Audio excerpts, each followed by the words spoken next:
اور نیک لوگ اپنے آپ کو، جو صحیح نیک لوگ، اصلی نیک لوگ ہیں نا، وہ اپنے آپ کو چھپاتے ہیں۔ یاد رہے، نبی اپنے معجزے کا، نبوت کا اعلان کرتا ہے کہ میں اللہ کا نبی ہوں، اور یہ دیکھو دلیل ہے، یہ معجزہ دیکھو، یہ دلیل ہے کہ میں اللہ کا نبی ہوں۔ ولی کبھی اعلان نہیں کرتا کہ یہ میری کرامت دیکھو، میں اللہ کا ولی ہوں۔ وہ چھپاتا ہے اپنے آپ کو۔ کرامت ویسے اتفاقاً اللہ اس کی مقام کے لیے، ظہور کے لیے اللہ ظاہر کر دیتا ہے، کبھی چیلنج کے طور پر ولی اپنی کرامت کو ظاہر نہیں کرتا۔ نبی اپنے معجزے کو چیلنج کے طور پر ظاہر کرتا ہے کہ یہ دیکھو دلیل، یہ چیلنج ہے کہ میں اللہ کا نبی ہوں۔ تو فرمایا واللہ علیم بالمتقین، اور اللہ تعالیٰ پرہیزگاروں کو خوب جانتا ہے۔ ان الذین کفروا، بے شک وہ لوگ جنہوں نے کفر کیا، لن تغنی عنہم اموالہم ولا اولادہم من اللہ شیئا، کچھ بھی کام نہیں آئیں گے نہ ان کے مال اور نہ ان کی اولاد اللہ کے مقابلے میں۔ فرمایا یہ جو کفار ہیں جنہوں نے کفر کیا، انہوں نے مال جمع کیا، اولاد جمع کی، اب یہ صاف ظاہر ہے، یاد رہے کہ ان دو چیزوں کے لیے ہی بندہ سارے قوانین کی خلاف ورزی کرتا ہے، چاہے اخلاقی قانون ہو، چاہے جیسے بھی قانون ہو، ان کی خلاف ورزی کرتا ہے۔ زیادہ سے زیادہ مال ہو، زیادہ سے زیادہ اولاد ہو۔ مال سے دنیا میں بندہ آسائشیں اور راحت طلب کرتا ہے، اور اولاد سے اپنی نسل اور اپنے جتھ اور اپنے آپ کو مضبوط کرتا ہے۔ دو ہی چیزیں ہیں۔ تو فرمایا جب قیامت کا دن آئے گا، یہ دنیا میں جن چیزوں کو اپنی راحت، سکون اور مضبوطی کا ذریعہ سمجھتے تھے، وہ ان کے کسی کام نہیں آئیں گے۔ تو فرمایا ان کی خاطر ہم باہر سے جو حرام کما کر لاتے ہیں، ایک اپنے سکون کے لیے اور ایک اپنی اولاد کو اور اپنے بیوی بچوں کو سکون دینے کے لیے، تو اللہ فرماتا ہے کچھ بھی ان کے کام نہیں آئیں گے۔ وَأُولَٰئِكَ أَصْحَابُ النَّارِ، یہ دوزخی ہیں، ہم فیہا خالدون، اور وہاں پہ ہمیشہ رہیں گے۔ مَثَلُ مَا يُنْفِقُونَ فِي هَٰذِهِ الْحَيَاةِ الدُّنْيَا، اب یہ لوگ جن کی ابھی بات ہوئی ہے کہ یہ لوگ جنہوں نے کفر کیا اور مال اور اولاد کی خاطر سب کچھ اللہ کو پس پشت ڈال دیا، یہ دوزخی ہیں۔ جو ان کی مثال ہے مَثَلُ مَا يُنْفِقُونَ فِي هَٰذِهِ الْحَيَاةِ الدُّنْيَا، آج بھی کفار کوئی ہسپتال بنا رہا ہے، کوئی پل بنا رہا ہے، کوئی سڑکیں بنا رہا ہے، کچھ اولڈ ہاؤسز بنا رہا ہے، لوگوں کی سیلاب میں مدد کر رہے ہیں، زلزلے میں مدد کر رہے ہیں، تو نیکی کے کام تو غیر مسلم بھی کرتے ہیں نا۔ تو ان کی بات ہو رہی کہ جو اس دنیا میں یہ کافر خرچ کرتے اس کا کیا ہے۔ مَثَلُ مَا يُنْفِقُونَ فِي هَٰذِهِ الْحَيَاةِ الدُّنْيَا، اس دنیا میں وہ جو خرچ کرتے ہیں اس کی مثال ایسی ہے، کَمَثَلِ رِیحٍ، جیسے ہوا ہو، فیہا سرٌ، اور وہ ہوا سخت ٹھنڈی ہو، جیسے آج کل ٹھنڈی ہوا ہے یا شمالی علاقہ جات کی، اصابت حرث قوم، وہ کسی قوم کی کھیتی پر اتنی ٹھنڈی ہوا جا پڑے۔ آپ نے دیکھا ہوگا کہ صبح کے وقت جب کورا پڑا ہوتا ہے تو سارے فصلیں ایسے مڑی پڑی ہوتی ہیں، اور اگر پانی وغیرہ نہ ملے تو ویسے جل جاتی ہیں، جیسے آگ سے جلتی ہیں ویسے ہی فراسٹ بائٹ ہوتا ہے، یہ ٹھنڈک سے بھی جل جاتی ہیں، ایسی ٹھنڈک سے بھی چھالے نکل آتے ہیں، جیسے آگ پہ چھالے آبلے نکلتے ہیں ایسی برف سے بھی چھالے نکل آتے ہیں۔ تو فرمایا وہ کسی قوم کی کھیتی پر آ پڑے، ظلموا انفسہم، جنہوں نے اپنی جانوں پر ظلم کیا یعنی گناہ کیے ہوں، فاہلکت، وہ اس کو برباد کر ڈالے، وما ظلمہم اللہ، یعنی ان کے جیسے وہ کھیتی برباد ہوگی، ان کے اس دنیا میں لگایا ہوا مال جو انہوں نے نیکی سمجھ کر لگایا تھا وہ آخرت میں ایسے ہی برباد ہو جائے گا، آخرت میں اس کا کوئی فائدہ نہیں ہوگا۔ علماء فرماتے ہیں کہ جو کافر کا مال ہے، یہ سوال بھی عموماً اٹھتا ہے، لوگ پوچھ لیتے ہیں جی وہ نیک کام کرتے ایسے کرتے ایسے کرتے، نیک کام اچھے کام کرتے ہیں، لیکن علماء فرماتے ہیں کہ جو کافر کی نیکی ہے وہ دنیا میں ہی اس کو پے کر دی جاتی ہے، اس کو شہرت کی صورت میں، دنیاوی کامیابیوں کی صورت میں، اور ویسے ہی کچھ وہ کرتا ہی ریاکاری کے لیے، جو ریاکاری کے لیے نہ بھی کرے، ایمان کے بغیر تو کوئی نیکی قبول نہیں ہے، وہ دنیا میں اس کو پلٹا دی جاتی ہے، اور اگر کوئی نیکی بچ بھی جاتی ہے تو اس کی موت کے وقت اس کی موت کو آسان کر کے وہ بھی اس کو دے دی جاتی ہے۔ مرنے کے بعد کوئی نیکی کافر کی باقی نہیں رہتی ہے، کیونکہ وہاں پہ ایمان کی بنیاد پر وَمَن يَعْمَلْ مِثْقَالَ ذَرَّةٍ خَيْرًا يَرَهُ وَمَن يَعْمَلْ مِثْقَالَ ذَرَّةٍ شَرًّا يَرَهُ۔ وَمَا ظَلَمَهُمُ اللَّهُ، اللہ نے ان پر ظلم نہیں کیا کہ ان کی نیکیاں برباد ہوگی، انہوں نے مال لگایا تھا نیکیوں پہ، لوگوں کی خدمت کی تھی، کمزوروں کے سہارا بنے تھے، تو یہ ضائع کیوں ہو گیا؟ وَمَا ظَلَمَهُمُ اللَّهُ، اللہ نے ظلم نہیں کیا، وَلَٰكِنْ أَنفُسَهُمْ يَظْلِمُونَ، یہ اپنی جانوں پر خود ظلم کرتے رہے، ایمان پر توجہ نہیں دی، دنیا پر توجہ دی، آخرت کا سوچا نہیں ہے تو اس لیے آخرت میں ملا بھی کچھ نہیں۔ یا ایھا الذین آمنوا، اب اہل ایمان سے خطاب آ گیا۔ مدینہ میں یہودی بھی تھے، مسلمان بھی تھے، مسلمانوں میں اوس اور خزرج والے تھے، یہ اوس اور خزرج والے یہودیوں کے بڑے دوست تھے، ان کے قبیلوں کے قبیلوں سے معاہدے تھے، لوگوں کے لوگوں سے، جیسے آج کل ہوتا ہے میری تو پگ تبدیل ہوئی ہے فلاں سے، ہاں جی، تو ایسی ان کے قریبی تعلقات تھے۔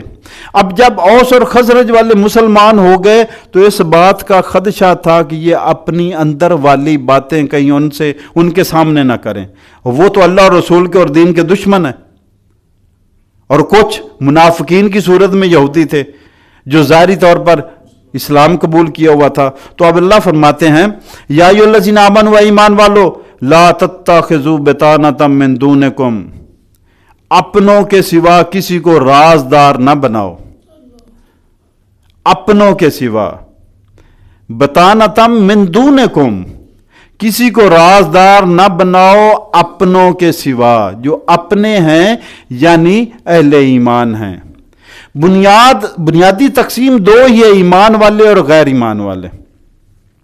یہ کوئی قبیلوں والی تقسیم جو ہے نا، یہ کوئی تقسیم نہیں ہے۔ اللہ نے فرمایا تمہیں ایک مرد اور ایک عورت سے پیدا کیا، تمہارے قبیلے اور قومیں تمہاری پہچان کے لیے بنائی ہیں۔ سن لو، اللہ کے ہاں عزت والا وہ ہے جو پرہیزگار ہے۔ تو اللہ کے نبی صلی اللہ علیہ وسلم نے فرمایا کسی کالے کو گورے پر، کسی گورے کو کالے پر، کسی عربی کو اجمی پر، کسی اجمی کو عربی پر کوئی فضیلت نہیں ہے، ہاں فضیلت ایک بنیاد پر ہے، وہ ہے تقوی کی بنیاد۔ جو نیک ہے، چاہے کالے رنگ کا ہے، چاہے چھوٹے قد کا ہے، کسی قوم سے، کسی قبیلے سے، کسی علاقے سے، اللہ کے نزدیک وہ عزت والا، اکرام والا اور معزز اور محترم ہے۔ یہ ہمارے ہاں جو ہے نا فلاں خاندان سے وہ محترم ہے، فلاں یہ مال والا یہ محترم ہے، یہ طاقت والا یہ محترم ہے، نہیں، اللہ کے نزدیک یہ معیار نہیں ہے۔ اللہ کے نزدیک ایک ہی معیار ہے، جو جتنا نیک بنتا جائے گا اتنا ہی محترم بنتا جائے گا۔ اس کے احترام کا کیا کہنا، جس کے بارے میں اللہ کہ میں اس کے ہاتھ بن جاتا ہوں، میں اس کے پاؤں بن جاتا ہوں، احترام کی کار حدود رہی اس کے۔ یا ایھا الذین آمنوا، ایمان والو، لا تتخذوا بطانۃ من دونکم، اپنوں کے علاوہ کسی کو رازدار نہ بناؤ، لا یعلونکم خبالا، یہ تمہیں نقصان پہنچانے میں کوئی کسر اٹھا نہیں رکھیں گے، جب بھی موقع ملے گا تمہیں نقصان پہنچانے گا یہ ضرور نقصان پہنچائیں گے۔ وَدُّوا مَا عَنِتُّمْ، یہ تو چاہتے یہ ہیں کہ تم مصیبتوں میں پڑے رہو، تم مشکل میں پڑ جاؤ، تم تکلیف میں پڑ جاؤ۔ ودو ان کی خواہش ہے، یہ تو چاہتے ہیں، ان کو تو بڑا محبوب ہے یہ معنتم کہ تم مصیبت میں پڑ جاؤ، دکھ میں پڑ جاؤ۔ قد بدت البغضاء من افواہہم، ان کے منہوں سے کچھ بغض تو ظاہر ہو گیا، ان کی باتوں سے کچھ بغض تو ظاہر ہو گیا جو ان کے منہ سے نکل آیا۔ وما تخفی صدورہم اکبر، لیکن جو ان کے سینوں میں بغض ہے تمہارے خلاف وہ اس سے بھی بڑا ہے۔ یہ جو منہوں سے ایک آدھ بات ان کے منہ سے نکل جاتی ہے، تم سنتے ہو کہ فلاں نے یہ بات کہہ دی، فلاں نے یہ کہہ دی، جو ان کے اندر ابھی دبا ہوا ہے یہ اس سے بھی بڑا ہے بغض اور عداوت تمہارے خلاف ہے۔ اس لیے ان کو رازدار نہ بنائیں اپنا، یہ تمہیں نقصان پہنچانے میں کبھی پیچھے نہیں رہیں گے، جب بھی موقع ملے گا ضرور نقصان پہنچائیں گے۔ قد بینا لکم الآیات، ہم نے تو کھول کر بیان کر دی تمہارے سامنے اپنی آیتیں، اپنے احکام۔ ان کنتم تعقلون، اگر تم عقل رکھتے ہو، اگر تم سمجھتے ہو، اگر تم سوجھ بوجھ رکھتے ہو تو ہم نے کھول کر ساری باتیں بیان کر دی ہیں کہ اپنوں کے سوا کسی کو رازدار نہیں بنانا، یہ تمہیں نقصان پہنچائیں گے۔ ہاں انتم اولائی تحبونہم، یہ تم ہی ہو جو ان سے محبت کرتے ہو، ولا یحبونکم، وہ تم سے محبت نہیں کرتے۔ اچھا مومن جو ہوتا ہے نا، مومن، ادھر دیکھو آدم علیہ السلام کو شیطان نے سجدہ نہیں کیا، فرشتوں نے سجدہ کیا۔ اللہ نے فرمایا کہ اے آدم، یہ تیرا اور تیری بیوی کا دشمن ہے، اس سے بچ کر رہنا ورنہ مشکل میں پڑ جاؤ گے۔ یہاں پہ تو نہ بھوک لگتی ہے نہ پیاس لگتی ہے، پھر بھوک پیاس والے علاقے میں چلے جاؤ گے۔ تو بتا دیا یہاں پہ بھوک پیاس نہیں لگتی، یہ اشارہ تھا کہ اگر نافرمانی کر بیٹھے غلطی ہوگی تو پھر بھوک پیاس والے علاقے میں شفٹ ہو جاؤ گے، دنیا میں، زمین پر۔ اب دل کا اتنا مومن پاک ہے کہ شیطان نے جو دشمن تھا، اللہ نے کہا تھا کہ یہ تمہارا دشمن ہے، اس نے جھوٹی قسمیں کھائیں، اللہ کی قسم میں تمہاری خیر خواہی کر رہا ہوں۔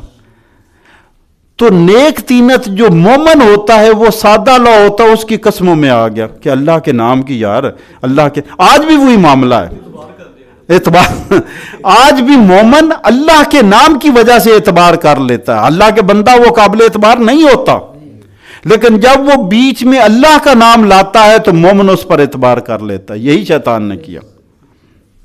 تو فرمایا یہ اپنے منہوں سے جو ظاہر کر رہے ہیں وہ بہت تھوڑا، جو ان کے سینوں میں وہ بہت بڑا ہے۔ ہاں انتم ہؤلاء تحبونہم، یہ تم ہو جو ان سے محبت کرتے ہو، ولا یحبونکم، یہ تم سے محبت نہیں کرتے، وتؤمنون بالکتاب کلہ، تم تو ساری آسمانی کتابوں پر ایمان رکھتے ہو لیکن یہ تمہاری کتاب کو بھی نہیں مانتے۔ وَإِذَا لَقُوكُمْ، اور جب یہ تم سے ملتے ہیں، قَالُوا آمَنَّا، تو اس وقت کہتے ہیں ہم تو ایمان والے ہیں۔ یہ منافقین کا ذکر ہے۔ جب مسلمانوں سے ملتے ہیں تو کہتے ہیں ایمان لے آئے۔ وَإِذَا خَلَوْا، اور جب تنہائی میں ہوتے ہیں، اکیلے ہوتے ہیں، عَضُّوا عَلَيْكُمُ الْأَنَامِلَ مِنَ الْغَيْظِ، تو پھر غصے کی وجہ سے اپنی انگلیاں دانتوں میں چباتے ہیں کہ ہمارے قابو آ گئے تو ہم یہ کریں گے، یہ کریں گے، یہ کریں گے۔ اتنا غصہ تم پر آتا ہے، سامنے تم سے محبت کا اظہار کرتے ہیں اور کہتے ہیں ہم مومن ہیں، لیکن جب تنہائی میں ہوتے ہیں تو اتنا غصہ ہوتا ہے کہ اپنی انگلیاں غصے سے چباتے ہیں کہ ہمیں موقع مل گیا، ہمارے بس چلے تو ہم ان کا یہ حشر نشر کر دیں۔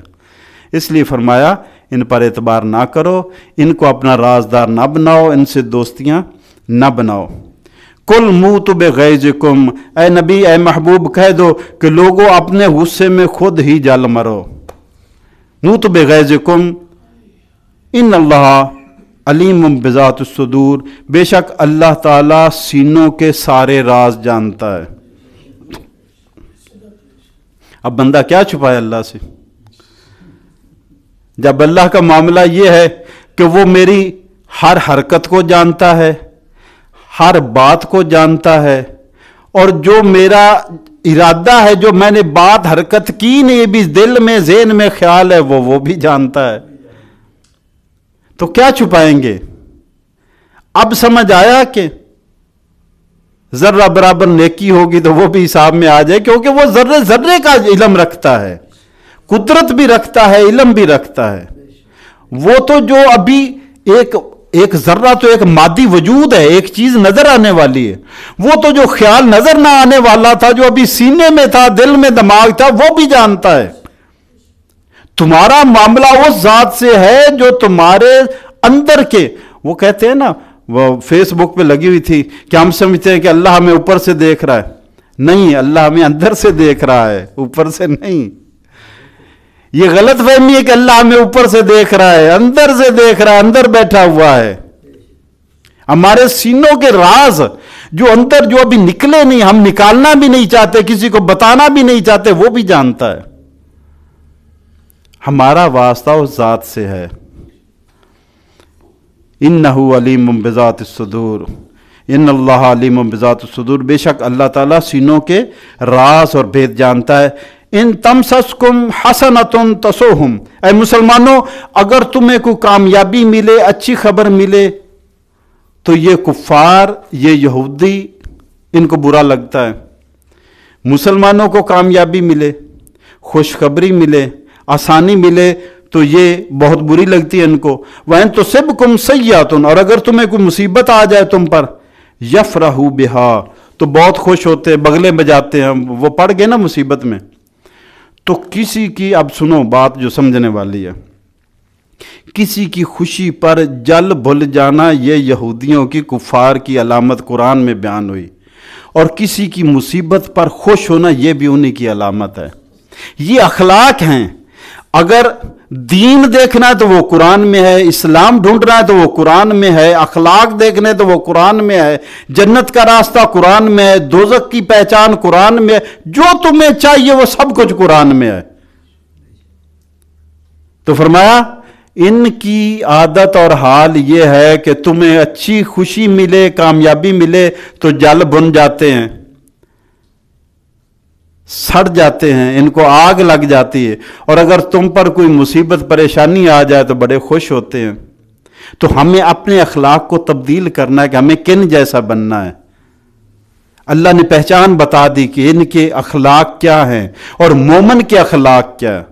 تخلقوا باخلاق اللہ، حدیث میں آتا ہے کہ تم اپنے اوپر اللہ کے اخلاق طاری کرو. اللہ معاف کرنے والا، تم معاف کیا کرو. اللہ درگزر کرنے والا، تم درگزر کیا کرو. اپنے اوپر اللہ کے اخلاق طاری کرو.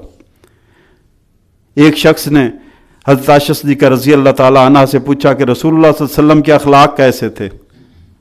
فرمایا تو نے قرآن پڑھا ہے؟ کہنے لگا ہاں. فرمایا جو اللہ کے رسول کے اخلاق آپ قرآن کا نمونہ تھے. کانا خلقہ القرآن، قرآن پڑھ، یہ سارا ان کے اخلاق کا ہی ہے. اس میں جو جو بات ہوئی کہ یہ کرنا وہ کرتے تھے، یہ نہیں کرنا وہ نہیں کرتے تھے. جو کرنے کا حکم دیا وہ آپ کی کرنے کی زندگی تھی، جس سے بچنے کا حکم دیا وہ آپ کی بچنے کی زندگی تھی. کانا خلقہ القرآن، قرآن آپ کا پورا اخلاق تھا. ہم اخلاق سمجھتے میٹھا بول لینا، نہیں، اخلاق پورا کردار ہے، پوری زندگی ہے. کانا خلقہ القرآن. تو فرمایا ان تمسسکم حسنۃ تسؤہم، اگر تمہیں کوئی اچھی خبر ملے تو یہ تنگ ہوتے ہیں، انہیں آگ لگ جاتی ہے، آگ بگولا ہوتے ہیں. وَإِن تُصِبْكُمْ سَیِّئَةٌ یفرحوا بہا، اور اگر تمہیں کوئی مصیبت پہنچے تو یہ خوشیاں مناتے ہیں. وَإِن تَصْبِرُوا وَتَتَّقُوا، اے مسلمانوں، ان کے کفار کے اس رویے کے باوجود اگر تم صبر کرو اور پرہیزگاری پر قائم رہو. صبر کیا ہے؟ ہم پہلے بھی بات کر چکے، آج کی تقریباً آخری بات ہے. صبر کا لفظی معنی ہے روک کے رکھنا، اپنے آپ کو روک رکھنا. صبر تین طرح کا ہے، نیکی پر صبر ہے، گناہ پر صبر ہے، اور مصیبت پر صبر ہے. نیکی پر صبر یہ ہے کہ نیکی پر قائم رکھنا، اپنے آپ کو چھوٹنے نہیں دینی، نماز روزہ چھوٹنے نہیں دینا، نیکی جانے نہیں دینی، اس کو اپنے آپ کو اس پر قائم رکھنا، مستعد رکھنا نیکیاں کرنے پر. اور گناہ پر صبر ہے، گناہ سے بچنے پر صبر، اس سے بچنے پر قائم رہنا، اپنے آپ کو قائم رکھنا کہ مجھ سے گناہ سرزد نہ ہو جائے.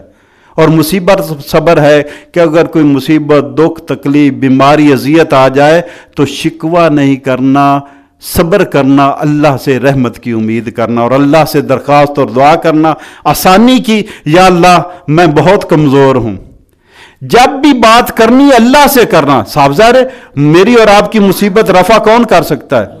اللہ کر سکتا ہے. تو کریں تو اس سے کریں جو کر سکتا ہے. دوسرے سے شکوہ اور شکایت اور اظہار تکلیف کا کرنے سے ہوگا کچھ نہیں، لیکن وہ شکایت بن جائے گی.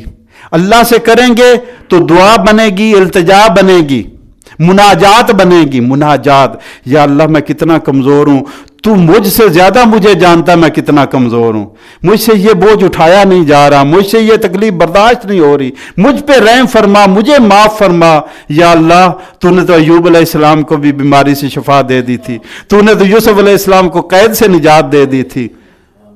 تو ایسے تذکرے کر کے اللہ سے یہ اسی لیے فرمایا الدعا مخ العبادت.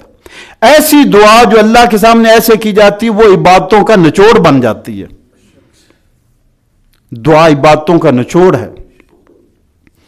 تو فرمایا